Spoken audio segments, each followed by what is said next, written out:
자, 하나님의 말씀 보도록 하시죠. 사도행전 2장 1절부터 4절 말씀입니다. 사도행전 2장 1절부터 4절.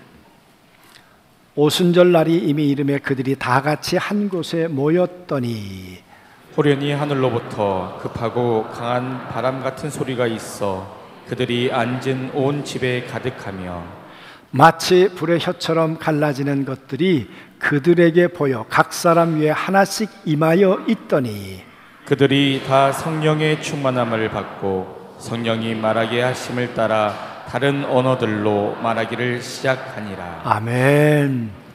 오늘 예배 가운데 나오신 한 분 한 분이 주 품 안에 안기시게 되기를, 그리고 주님 품 안에서 얻게 되는 평화를 맛보게 되시기를 주님의 이름으로 축원합니다. 제가 앞으로 약 한 8개월 동안 교회에 대한 말씀을 나누겠습니다. 그렇게 말씀을 드렸습니다.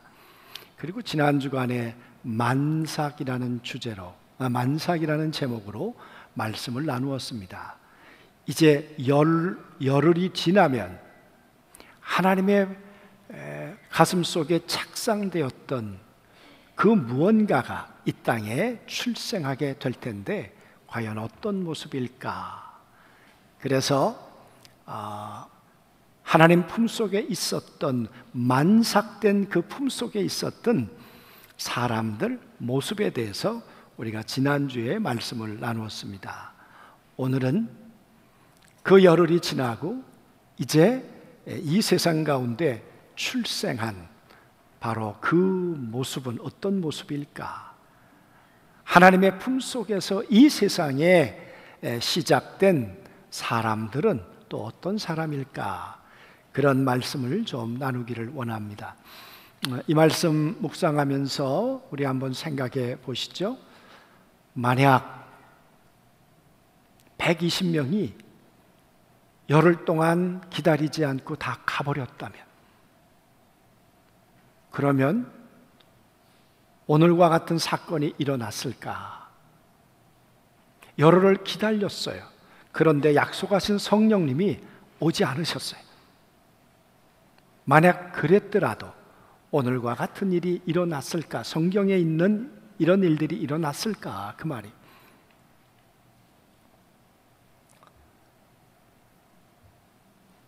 오늘 우리들은 이 120명처럼 또 기다리는 사람들일까? 갈망하는 사람들일까? 그 믿음을 가지고 흔들리지 않는 사람들일까? 그리고 기다리는 우리들 가운데 약속하신 것처럼 정말 성령께서 충만하게 임하시는 일들이 우리 모이는 곳마다 그렇게 일어날 수 있을까? 우리가 그런 좀 질문들을 가지면서 오늘 말씀을 같이 생각해 보았으면 좋겠습니다. 여러분, 오늘 말씀 가운데 보면 이렇게 시작을 하고 있습니다. 오순절 날이 이미 이름에 그들이 다 같이 한 곳에 모였더니, 말씀드렸던 것처럼 120명이 흩어지지 않았어요. 120명도 유대적 배경을 가지고 있는 사람들이라고 했습니다. 그랬다면 마땅히 오순절 절기를 지키기 위해서 예루살렘 성전으로 올라가야 하는 사람들인데, 그들이 지금 마가 다락방에 모여 있었다, 그 말이죠. 여러분, 유일신을 섬기는 사람들입니다. 오직 하나님만이 신이라고 생각하는 사람들이 유대인입니다. 그런데 오늘 여기 모여 있는 사람은 예수도 신이야, 이렇게 믿는 이단아들이 모여 있는 것입니다. 그리고 이들이 믿고 있는 건 그 예수가 하나님의 아들인데 그분이 성령을 보내주신다 그랬어. 여러분, 이 이야기를 그때 사람들에게 한다고 생각을 해보세요. 예수 십자가에 못 박아 죽였잖아. 예수 부활 말하지 마. 왜? 금기사항이니까. 여러분, 그때 이야기를 했다 그런다면 누가 공감을 해주겠습니까? 누가 이야기에 아멘을 해주겠는가 그 말이에요. 그런데 오늘 120명이 흩어지지 않고 한 곳에 모여 있었습니다. 그 모여 있는 그곳에 호련히 하늘로부터 급하고 강한 바람, 여기 하늘이란 말은 하나님이 임재해 계신 그 하늘입니다. 전에도 말씀드렸던 것처럼 이 헬라어에는 하나님이 하늘에 대해서 네 가지로 표현된다 말씀드렸습니다. 이 하늘은 하나님이 계시는 그 하늘로부터 급하고 강한 바람 같은 소리. 여러분, 바람 같다 그랬지 바람은 아니에요. 누가가 이 오순절의 사건을 설명하고 싶은데 어떻게 설명해야 될까? 성령이 오신 걸 설명해야 되겠는데 어떻게 설명할까? 바람 같은 그 성령님이 오셨다는 거예요. 여러분, 성령의 오심에 대해서 어떻게 설명할 수 있을까요? 인간을 흙으로 지으시고 그 먼지에다가 하나님께서 코에 하나님께서 입을 맞추시고 숨을 내뿜으셨어요. 그리고 인간은 하나님의 생기를 받아들이게 됐어요. 바로 그 성령님이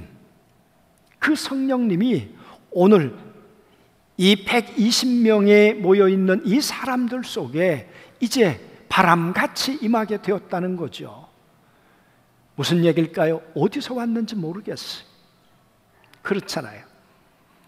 여러분도 그런 경험이 있으시겠습니다만 저도 40여 년 전에 오산리 기도원에 가서 제가 성령 세례를 받았습니다. 그런데 성령님이 어디서 왔는지 모르겠어요. 지금도 모르겠어요. 어디서 왔는지 어디로 가는지 모르겠어요. 그러나 저는 거듭났어요. 그때 제 영이 거듭나고 방언을 말하고 제가 예수를 그리스도로 고백하게 되고 저의 삶을 회개하게 되고, 여러분, 그런 일이 제 안에 일어난 거예요. 그러나 어디서부터 왔는지 어디로 갔는지 모르겠어요. 그래서 오늘 누가는 그렇게 설명하는 거죠. 바람 같은 성령님이 오셨어. 어디로부터 왔다가 어디로 갔는지는 모르겠지만 그러나 거기 모여있는 사람들을 이 성령께서 변화시키셨다는 거예요. 능력으로 임하셨다는 거예요. 오늘 우리 3부 예배 때 한 500명 모였을까요? 모인 우리 안에 하나님의 거룩한 바람 같은 성령이 임하시기를 소망합니다. 그러면서 오늘 누가는 말합니다. 그들이 앉아있는 온 집에 가득했다.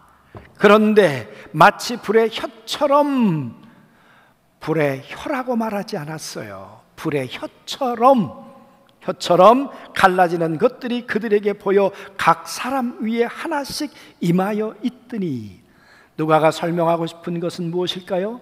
바람 같은, 불 같은, 그런데 모여있는 120명의 각 사람 머리 위에 한 사람 한 사람 위에 임하여 있었다 그 말이. 거기에 모여있는 사람에게 50명만 임하고 70명은 임하지 않았다 그 얘기가 아니라 모여있는 120명 한 사람 한 사람 머리 위에, 오늘 우리 예배드리는 한 사람 머리 위에 하나님의 성령께서 임하시기를 소망합니다. 이게 마가다락방이었다는 거죠. 그리고 성령은 능력이 되었어요.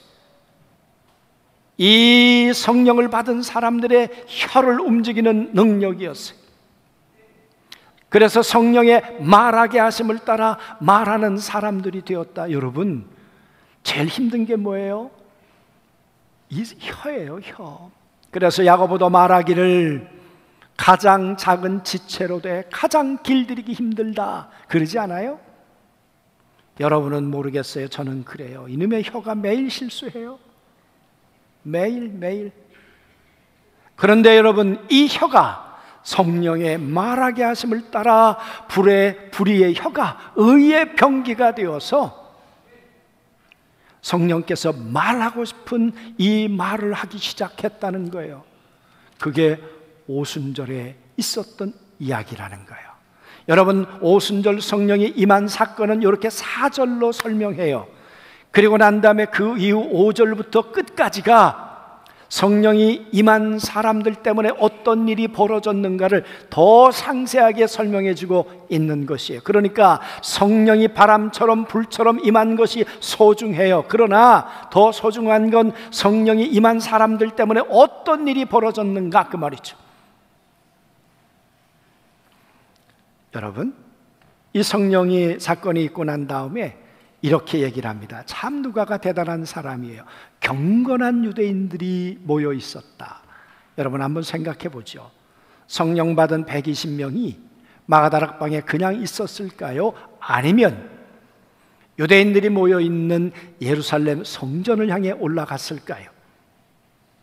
성전을 향해 올라간다는 것은 위험한 일입니다. 왜? 여러분, 그 사람들이 50일 전에 다 예수를 십자가에 못 박은 전과자들이고 여러분 살인자들입니다. 우리의 신은 유일하신 하나님 한 분만 우리의 신이라고 믿는 사람들이에요. 예수가 하나님의 아들이다 있을 수 없다는 거예요. 나무에 달린 자는 저주를 받은 자지, 나무에 달린 예수가 메시아다? 아니, 그렇게 믿고 고백하는 약 200만이 모여 있는 곳에 120명이 간다? 자살 행위죠. 자폭 행위 아니겠습니까? 그런데 여러분, 마가다락방에 모였는데 3,000명이 회개하고 돌아올 수 있을까요? 그 이야기는 이 사람들이 지금 예루살렘 성전의 그 어딘가로 올라갔다는 거죠. 사람들이 모여 있는 곳에. 그런데 이들이 좀 수상해요. 뭔가 이들의 표정이 수상하고 이들의 눈빛이 수상하고 이들의 행동이 여러분 범상치 않았던 거죠. 그래서 이 경건한 유대인들이 뭐라고 말하는가 하면 저 사람들이 술에 취했는가 보다. 여러분 어떤 표정이었을까요? 여러분과 제가 성령 충만했을 때 어떤 표정이었습니까? 하나님의 영의 감동이 내 영과 혼과 육을 지배했을 때 어떤 모습이었을까, 그 말이. 오늘 이 말씀해 보니까 사람들이, 경건한 유대인들이 생각할 때 그 사람들은 한 15개 나라에서 왔다, 그 뒤에 보면 설명하고 있잖아요. 이 사람들이 모여 있는데 이 사람들이 상식적으로 아무리 생각해도 이 사람들은 술 취한 것 같다. 여러분, 이것이 베드로가 등장하는 바로 그 원인이 되죠. 베드로가 등장합니다. 여러분, 50일 전에 예수를 부인했던 베드로, 십자가 앞에서 모든 걸 포기했던 베드로, 그 베드로가 오순절날 성령 받고 이 베드로가 지금 당당하게 나타나기 시작하는 거예요. 그러면서 말합니다.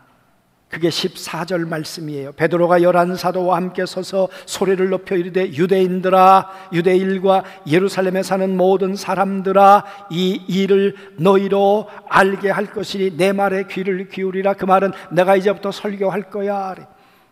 여러분, 사도행전에는 베드로의 설교가 8편이 나옵니다. 베드로가 이 사건에 대해서 설교하지 않았다면, 이 사건에 대해서 해석해 주지 않았다면 3,000명이 회개하고 돌아올 수 있었을까요? 만약 그러지 않았다면 3,000명이 돌아와 초대교회를 만들 수 있었을까, 그 말이. 오늘 베드로가 어떤 사람이 되었습니까? 오순절 마가다락방에 성령이 임한 것을 근거를 들어 설교할 수 있는 사람이 되었다는 거예요. 놀라운 일이죠, 여러분. 하나님께서 아들 예수 그리스도를 보내시고 사람의 모습으로, 사람으로 왔던 예수 그리스도를 통해서 베드로는 오늘 이런 사람이 되었어요. 예수가 누구인지, 왜 성령으로 오시게 되었는지를 설명하는 사람이 되었다니까요. 여러분, 이 얘기 듣고 난 다음에 한번 생각해 보자고요. 베드로가 잠깐만 나가서 두루마리 성경을 좀 펼쳐보고 연구한 다음에 와서 얘기해 줄게, 그랬을까요? 아니면 즉석에서 설교했을까요? 내가 이 일에 대해서 내가 설명해 줄게. 즉석 설교를 했을 거예요. 그 말은 베드로가 이 사건을 해석할 만한 준비가 되어 있었다, 그 말이. 그러잖아요. 여러분, 베드로가 언제 이 준비를 했을까? 이 설교를 언제 준비했을까? 그냥 상상해 본 거예요. 저도 설교자니까. 예수님이 하늘로 올리우시고 난 다음에 그들은 두루마리 성경을 펴서 시편을 읽고 마띠아를 보존했다. 지난주 말씀을 드렸습니다. 여러분, 시편을 읽을 때 여러분 67편만 읽었을까요? 그리고 여러분 시편만 읽었을까요? 오늘 베드로가 인용하고 있는 것은 크게 시편과 요엘서입니다. 아마 요엘서를 읽으면서 오늘 베드로는 만약에 마가다락방에 성령이 오신다면 어디에 근거해서 성령님이 오실까? 그런 고민, 그런 연구를 하지 않았을까? 그러다가 요엘서 2장 말씀을 읽지 않았을까요? 요엘서 2장 말씀에 보니까 이렇게 설명하고 있습니다. 17절 말씀에 16절 말씀에 곧 선지자 요엘을 통하여 말씀하신 것이 일렀으되 하나님이 말씀하시기를 말세에 내가 내 영을 모든 육체에 부어주리니 너희 자녀들은 예언할 것이요 너희의 젊은이들은 환상을 보고 너희의 늙은이들은 꿈을 꾸리라. 그때에 내가 내 영을 남종과 여종에게 부어주리니 그들은 예언할 것이요. 여러분, 성령이 오게 된 근거를 무엇을 가지고 말합니까? 나 그냥 경험했어. 그게 아니고 당신들 성경을 읽는 사람들 아닙니까? 성경이 하나님의 감동으로 기록된다는 걸 믿는 사람들 아닙니까? 성경에 예언된 그 하나님의 말씀이 우리 가운데 성취된다는 걸 믿는 사람들 아닙니까? 하나님과 말은 이퀄이에요. 내가 너를 애굽에서 건져내겠다 말씀하시더니 430년 만에 건져내셨어요. 그래서 하나님의 말씀과 여러분, 하나님은 하나님의 능력과 하나님의 인격은 이퀄이라니까요. 그 하나님의 말씀이 요엘서에 기록되어 있는데 남종과 여종에게 성령을 부어 주신다고 하더니 오늘 그 약속대로 오늘 마가다락방에 성령이 임하신 거야. 여러분, 근거가 분명해야 설득될 거 아니냐 그 말이에요. 오늘 베드로의 근거는 하나님의 말씀이었어요. 뿐만 아니라 어떻게 그러면 우리가 구원을 받을 수 있는가? 21절 말씀해 보니까 누구든지 주의 이름을 부르는 자는 구원을 받으리라고 시편에 다윗이 고백했는데 지금 우리가 누구를 주로 불러야 되겠는가 그 말이. 누구를 주로 불러야 이 거룩한 성령을 경험하는 오순절 다락방의 주인공이 그 사람이 될 수 있는가 그 말이. 예수를 주로 이제는 불러야 돼. 그런데 여러분, 이 사람들은 예수를 주라고 생각하지 않고 있다 그 말이에요. 그래서 베드로는 내가 조금 더 설명하겠다. 사실은 이 설교는 원문은 아닐 것입니다. 설교를 많이 요약해 놓았겠죠. 그 요약 가운데 오늘 누가는 이제 베드로가 설교했던 것 가운데 다윗의 이야기를 이제 끌고 오고 있습니다. 한번 보자고요. 이스라엘 사람들아, 22절에 이 말을 들으라. 너희도 아는 바와 같이 하나님께서 나사렛 예수로 큰 권능과 기사와 표적을 너희 가운데 베푸사 너희 앞에서 그를 증언하셨느니라. 그가 하나님께서 정하신 뜻과 미리 아신 대로 내어준 바 되었거늘 너희가 법 없는 자들의 손을 빌려 못 박아 죽었으나 하나님께서 그를 사망의 고통에 풀어 살리셨으니 이는 그가 사망에 매여 있을 수 없음이니라. 너희가 예수를 십자가에 못 박아 죽였는데 그런데 그는 사망에 매여 있을 수 없어서 하나님께서 그 사망으로부터 풀어 그를 무덤에서부터 살려내셨다는 거예요. 그러면 그들이 그럴 거 아니에요? 근거가 뭔데? 너 무엇을 근거로 그 말을 하는 건데? 그랬더니 오늘 베드로가 이렇게 말합니다. 25절에 다윗이 그를 가리켜 이르되 다윗이 시편에 이렇게 예언해 놓지 않았느냐 그 말이에요. 너희의 믿음의 영웅, 너희의 믿음의 우상, 좋은 의미에 그런 다윗이 어떻게 부활하실 예수님에 대해서 예언해 놓았는가 우리 시편을 살펴보자. 그러면서 하는 말이 내가 항상 내 앞에 계신 주를 배웠음이며 나로 요동하지 않게 하기 위하여 그가 내 우편에 계시도다. 주님이 살아계셨어요. 그러면서 하는 말이 그러므로 내 마음이 기뻐하였고 내 혀도 즐거워하였으므로 육체도 희망에 거하리니 이는 내 영혼을 음보에 버리지 아니하시고 주의 거룩하심으로 썩임을 당하지 않게 하실 것이미로다. 주의 생명의 길을 내게 보이셨으니 주 앞에서 내게 기쁨이 충만하게 하시리로다 하였으므로 그렇게 예언해 놓았는데, 형제들아 내가 조상 다윗에 대하여 담대히 말할 수 있노니 다윗이 죽어 장사되어 그 묘가 오늘까지 우리 중에 있도다. 그런데 그 다윗은 선지자라. 그가 뭐라고 예언했는가? 하나님이 이미 맹세하사 그 자손 중에서 한 사람을 그 위에, 이 위란 왕 위에요, 왕 위에 앉게 하리라고 하심을 알고 미리 본 고로 그리스도의 부활하심을 말하되 그가 음부에 버림이 되지 않고 그의 육신이 썩임을 당하지 아니하시리라고 하더니, 다윗이 하나님의 아들 메시아가 오면 음부의 죽음을 당하지 않을 거야, 그는 썩지 아니할 거야, 그렇게 예언해 놓았는데 예수 그리스도가 무덤에서 하나님에 의해서 살아나셨다는 거예요. 예수의 부활에 대한 근거는 다윗의 말씀에, 하나님의 예언의 말씀에 성취라는 거예요. 여러분, 이 말씀을 들으며 듣는 사람들 어땠을까요?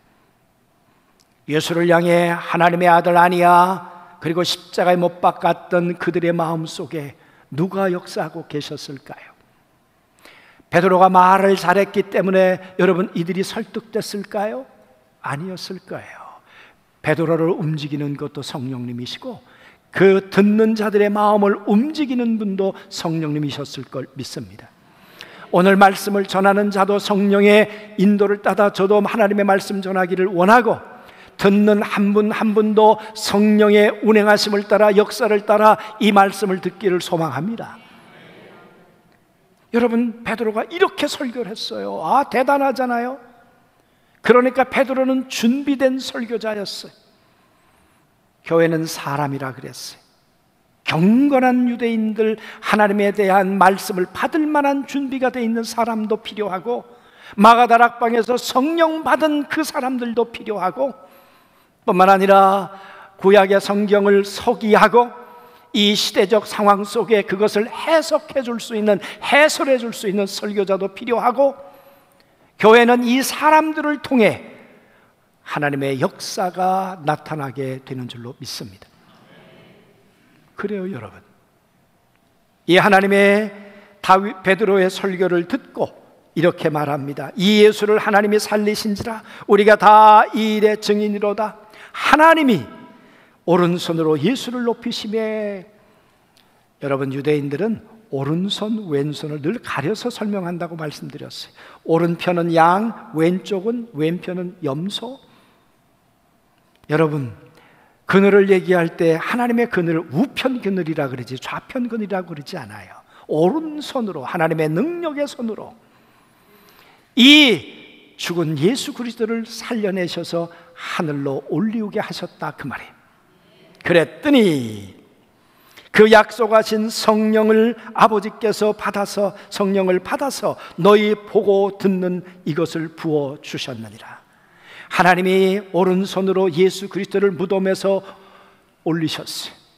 하늘로 올리어 갔더니 하나님께서 예수 그리스도에게, 야, 너 내 소원을 이루기 위해서, 내 교회를 세우기 위해서 십자가에 죽고 내가 이렇게 살아났지.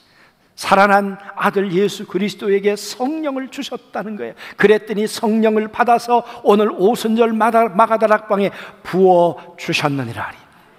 이 부어주시는 성령의 역사가 우리 안중교회도 날마다 예배 때마다 기도 때마다 있기를 소망합니다. 아멘. 여러분, 베드로가 이 설교를 했어요. 이 설교를. 그러면서 하는 말이, 다윗은 하늘에 올라가지 못하였으나 친히 말하여 이르되 주께서 내 주에게 말씀하시기를, 주께서 내 주에 말씀하시기를. 그 말은 하나님께서 예수 그리스도에게 말씀하시기를 그 말이에요. 오늘 영안이 열려서 베드로가, 아니 다윗이 그 하늘을 보았다는 거예요. 그때 뭐라고 말씀하시는가? 내가 내 원수로 내 발등상이 되게 하기까지는 너는 내 우편에 앉아 있으라 하셨도다. 누구에게? 하나님이 예수 그리스도에게. 예수님이 그 하늘 보좌에 지금 앉아 계셔서 그분이 우리에게 성령을 부어주시는 능력의 주인이시라는 거예요. 아멘. 이렇게 설교했어요. 그러면서 말하기를, 그런즉 이스라엘 온 집은 확실히 알지니 너희가 십자가에 못 박은 이 예수를 하나님이 주와 그리스도가 되게 하셨느니라. 말하죠. 주의 이름을 부르는 자는 구원을 받으리라고 했는데 오늘 누가 주인이냐 그 말이에요. 이 예수가 주인이야. 이 예수가 하나님의 아들이야. 이 예수가 십자가에 죽고 하나님에 의해서 살아내셨다가 하나님 보좌 우편에 앉아 계시는데, 하나님께서 그 예수에게 성령을 주셨고 그 성령을 기다리는 마가다락방에 부어주셨더니 오늘 우리가 그 약속하신 성령을 받았어. 그래서 늙은이들은 꿈을 꿀 것이고 젊은이들은 환상을 볼 것이고. 할렐루야. 아멘. 이 말씀을 듣고 오늘 이렇게 이들이 반응합니다. 그러면 우리가 어찌할꼬? 그랬더니 베드로가 회개해라. 예수를 하나님의 아들로 인정하지 않았던 걸 회개해라. 예수를 십자가에 못 박아 죽인 것을 회개해라. 예수가 부활했다는 걸 믿지 않는 걸 회개해라. 예수가 성령으로 오신 것을 믿지 않는 걸 돌이켜라. 내 생각을, 내 관점을 돌이켜라. 그러면 하나님이 용서해 주실 것이다. 그리고 용서의 결과로 약속을 성령으로 받게 될 것이다. 여러분, 이 말씀을 듣고 3,000명, 그러니까 남자만 3,000명, 그러니까 여러분 거기 모여있는 사람들은 훨씬 더 많았겠죠. 어린아이도 있었을 것이고 여자분들도 계셨을 것입니다. 그러면 여러분, 남자만 3,000명이면 훨씬 더 많은 수가 예수님을 구주로 영접하고 돌아왔겠죠. 여러분에게 베드로의 능력입니까? 베드로의 말의 권능입니까? 아니에요. 베드로 안에 역사하셨던 성령께서 그들 안에도 역사하신 줄로 믿습니다. 여러분, 하나님의 가슴 속에 착상되었던 바로 그 교회가 이제 오순절을 통해 나타나게 되었어요. 어떤 사람들? 예수를 믿는 베드로와 같은 120명이 이 땅에 나타나게 된, 출생하게 된 거예요. 그들에게, 믿지 않는 그들에게 내가 이 일에 대해서 증언해 주겠다, 예수를 말하는 사람들이 생겨나기 시작한 거예요. 그리고 이 예수를 믿는 사람들이 3,000명씩 5,000명씩 돌아오면서 예수를 그리스도로 고백하는 공동체가 생겨났어요. 그게 교회라는 거예요. 초대교회는 예수를 구주로 고백하지 않는 사람은 여러분 성도가 아닙니다. 예수를 구주로 고백하지 않는 사람은 교사가 되어서도 안 됩니다. 그래서 말합니다. 너희 모여있는 사람들이 모여있는 것이 클럽이냐 교회냐. 여러분, 사람들이 모여 있습니다. 클럽에 모여 있습니다. 동호회도 모여 있습니다. 모여있는 동호회와 교회가 다른 건 뭡니까? 이 교회는 각 사람 머리 위에 거룩한 성령이 나타나시는 거예요. 성령의 임재가 있는 거예요. 그리고 예수를 구주로 고백하고 회개하고 성령을 받은 사람들, 그 사람들이 교회의 하나님의 멤버가 된 거예요. 우리 교회는 클럽이기를 원하십니까? 아니면 교회이기를 원하십니까? 대답을 안 하시는군요. 우리 갈릴리 찬양대가 노래방이기를 원하십니까? 찬양대이기를 원하십니까? 성령 없는 분들이 모여 있다면 노래방이에요. 그러나 각 사람 머리 위에 하나님의 거룩한 성령이 임해서 성령으로 부른다면 그것은 찬양입니다. 저는 찬양도 되기를 소망합니다. 사랑하는 성도 여러분, 저는 이 강단에 정말 부족하지만 베드로같이 그리스도를 성경을 통해 설명할 수 있는, 말해줄 수 있는, 증언할 수 있는 설교자이기를 원하고, 이 강단에 누가 서든 앞으로 그런 사람들이 이 강단에 서서 그리스도를 말하고, 그리스도를 말할 때마다 하나님의 거룩한 성령의 운행하심이 우리 교회 안에 일어나기를 소망합니다. 그런 교회를 꿈꾸며 함께 기도하는 우리 모든 안중교회 성도들 되시길 주님의 이름으로 축원합니다.